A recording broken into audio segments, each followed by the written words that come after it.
नमस्कार प्रिय दर्शकों, आज की वीडियो में आप जानेंगे कि रक्षाबंधन का त्यौहार कब मनाया जाता है और इसको मनाने के पीछे कौन सी वजह है। दूसरा दोस्तों, आप यह भी जानेंगे कि जब किसी आदमी को किसी भी चीज़ का अभिमान हो जाता है, घमंड हो जाता है, तो भगवान किस प्रकार से आकर के उनका घमंड तोड़ते हैं। तो दोस्तों बने रहिए वीडियो के साथ। मैं आपको रक्षाबंधन बनाने की वजह तथा कब से इसकी शुरुआत हुई थी वो स्टेप बाय स्टेप बताता हूँ। प्रिय दर्शकों, एक समय की बात है कि दैत्यों के राजा बलि, जो कि 110 यज्ञ कर चुके थे और उनका दान और पुण्य में बहुत सारा नाम चारों तरफ फेमस हो गया था। दोस्तों, देवताओं को यह चिंता होने लगी कि जब ये 111 यज्ञ कर लेगा तो ये कहीं न कहीं हो सकता है स्वर्ग पर भी आक्रमण कर ले, स्वर्ग पर भी कब्जा कर ले। क्योंकि दोस्तों ऐसा कहा जाता है कि जब किसी का तेज, किसी का यश लगातार बढ़ता जाता है, तो जिस प्रकार विश्वामित्र ऋषि की तपस्या एक अप्सरा जो मेनका थी वो इंद्र ने भेजी और ये कहा कि जाओ आप विश्वामित्र ऋषि की तपस्या को भंग करके आओ, नहीं तो वो तप करते करते कहीं इंद्र पर, कहीं स्वर्ग पर आक्रमण कर लेगा। दोस्तों ऐसा कहा जाता है। इसीलिए एक बार देवताओं को चिंता हुई कि कहीं ये जो राक्षस कुल का राजा बलि है, दैत्यों का राजा बलि है, ये अपना दान और पुण्य कमाते कमाते कहीं स्वर्ग पर कब्जा नहीं कर ले। दोस्तों इस प्रकार से देवताओं की चिंताओं को ध्यान में रखते हुए भगवान विष्णु ने 52 अवतार लिया और 52 उंगली के बराबर इनका लंबाई था। इन्होंने भगवान 52 ने राजा बलि की धरती पर आकर के, इनके घर आकर के, महल पर आकर के इन्होंने 3 पग धरती का दान मांगा और कहा कि मुझे एक छोटी सी कुटिया बनानी है, तो आप मुझे 3 पग धरती दे दीजिए। राजा बलि को घमंड आया और उन्होंने कहा कि भगवान आप मेरे पैर से ले लीजिए, आपके पैर तो बहुत छोटे हैं। लेकिन बामन भगवान मंद ही मंद मुस्कुराते रहे और कहा कि मुझे तो मेरे पैरों से ही 3 पग धरती चाहिए। तो दोस्तों भगवान बामन ने एक पग में स्वर्ग को नाप लिया, दूसरे पग में धरती अर्थात पूरी ज़मीन नाप ली। अब दोस्तों जैसा कि संकल्प 3 पग का था, तो भगवान बामन कहने लगे कि बलि अब बता कि तीसरा पग कहाँ रखूँ। तो प्रिय मित्रों, राजा अचंभे में पड़ गया। अब उसके पास कोई चारा नहीं बचा। राजा बलि की जो लड़की थी उसने कहा कि पिताजी आप अपना सर आगे कर दीजिए। लड़की के कहने पर राजा बलि ने अपना सिर आगे कर दिया। जैसे ही सिर पर भगवान वामन ने पैर रखा, राजा बलि रसातल में चले जाते हैं और उनको पाताल लोक का राजा बना दिया जाता है।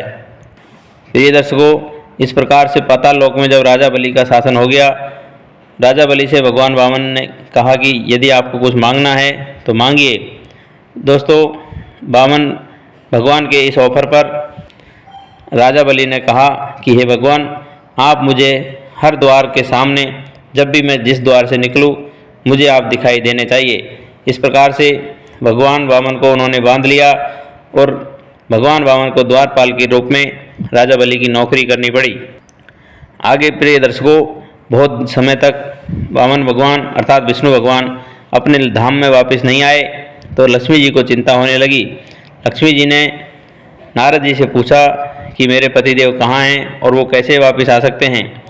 तो दोस्तों नारद जी ने माता लक्ष्मी को युक्ति बताई कि आप जाइए भेष बदल करके, क्योंकि पाताल लोक में राजा बलि ने उनको द्वारपाल बना लिया है और उनको वहाँ उनकी नौकरी करनी पड़ रही है।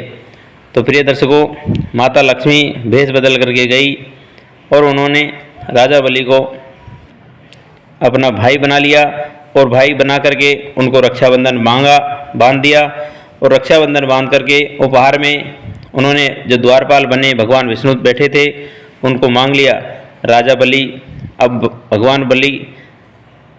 बलि ने भगवान विष्णु को माता लक्ष्मी को अर्पित करना पड़ा और उसके बाद उनको पता चला कि स्वयं माँ लक्ष्मी मेरी बहन बन करके यहाँ आई है। दोस्तों इस प्रकार से एक कहानी तो ये है जो हम और आप रक्षाबंधन का त्यौहार मनाते हैं। वो दिन श्रावण मास की पूर्णिमा का दिन था।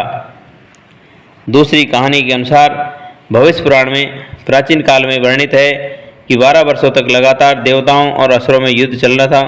देवताओं की हार कर देख करके हार का डर उनको सताने लगा। इसके बाद इंद्रदेव गुरु बृहस्पति के पास जाते हैं। उसी समय इंद्रदेव की पत्नी सची भी उनके साथ थी। दोनों मियाँ बीवी, दोनों पति पत्नी भगवान बृहस्पति से प्रार्थना करते हैं। तो दोस्तों, जो इंद्राणी थी उसने भगवान अपने पति से कहा कि मैं आपको एक रक्षा सूत्र देती हूँ, इसको आप भगवान ब्राह्मण देवता से अर्थात बृहस्पति देवता से स्वस्ति वाचन के साथ बंधवा लेना, तो आपकी निश्चित ही विजय होएगी। आपको कभी राक्षसों से, दैत्यों से हार का सामना नहीं करना पड़ेगा। दोस्तों, उसके अनुसार स्वयं ब्राह्मण देवता बृहस्पति जी ने ये बांधा था। उसके बाद से यह प्रथा चली आ रही है। तीसरी कहानी के अनुसार, जो कि महाभारत काल में घटी थी और ये द्वापर युग की बात है। प्रिय मित्रों, आप सभी जानते हैं कि भगवान श्री कृष्ण ने शिशुपाल को, जो कि उनकी मौसी का लड़का था, 100 गलतियां माफ़ करने का वरदान दिया हुआ था। जब 100 गलतियां उसकी पूरी हो गई और लगातार गलती पे गलती किए जा रहा था, तो उनके कमर में, भगवान श्री कृष्ण के कमर में याददाश्ती के लिए उन्होंने 100 मोर पंख लगाए हुए थे। धीरे धीरे करके वो 100 मोर पंख 100 गलतियों के साथ ख़त्म हो गए। जैसे ही 100 गलतियाँ शिशुपाल की पूरी हुई, उन्होंने अपना सुदर्शन चक्र निकाला और शिशुपाल का वध कर दिया। शिशुपाल की गर्दन उससे कट गई। लेकिन दोस्तों, कहा जाता है कि जब सुदर्शन चक्र वापस आकर के भगवान श्री कृष्ण की उंगली में आया, तो उसी समय सुदर्शन चक्र की वजह से भगवान श्री कृष्ण की उंगली थोड़ी कट गई थी। उस समय द्रौपदी ने देखा कि भगवान श्री कृष्ण की उंगली से खून निकल रहा है, तो द्रौपदी ने अपना साड़ी से एक वस्त्र फाड़ करके भगवान श्री कृष्ण की उंगली को बांध दिया था। तो दोस्तों, कहा जाता है कि द्रौपदी का ये उंगली जो बांधा था कपड़े से, इसके लिए भगवान श्री कृष्ण ने उनसे कहा था कि मैं ताउम्र आपकी रक्षा करूंगी, मैं ताउम्र आपकी रक्षा करूंगा। जब दुर्योधन ने राजसभा में द्रौपदी का चीर हरण किया, तो भगवान श्री कृष्ण एक चीर का रूप धारण करके द्रौपदी की लाज बचाने के लिए आए थे। वहाँ पर पांचों पांडव, द्रोणाचार्य, धृतराष्ट्र, विदुर सभी बैठे थे, अश्वत्थामा, लेकिन किसी ने लाज नहीं बचाई। किसी के मुख से ये नहीं निकला कि आप ये क्या कर रहे हैं। उसी समय भगवान श्री कृष्ण ने चीर का रूप धारण करके द्रौपदी की लाज बचाई थी और चीर इतना बढ़ गया कि दुर्योधन और दुशासन खींचते खींचते थक गए, लेकिन कपड़ा कभी ख़त्म नहीं हुआ। दोस्तों, इस प्रकार से मैंने आपको 3 रहस्य जो कि ग्रंथों में वर्णित है, जिसकी वजह से आज भी रक्षाबंधन मनाया जाता है। तो दोस्तों, आशा करता हूँ कि आपको कहानी अच्छी लगी होगी।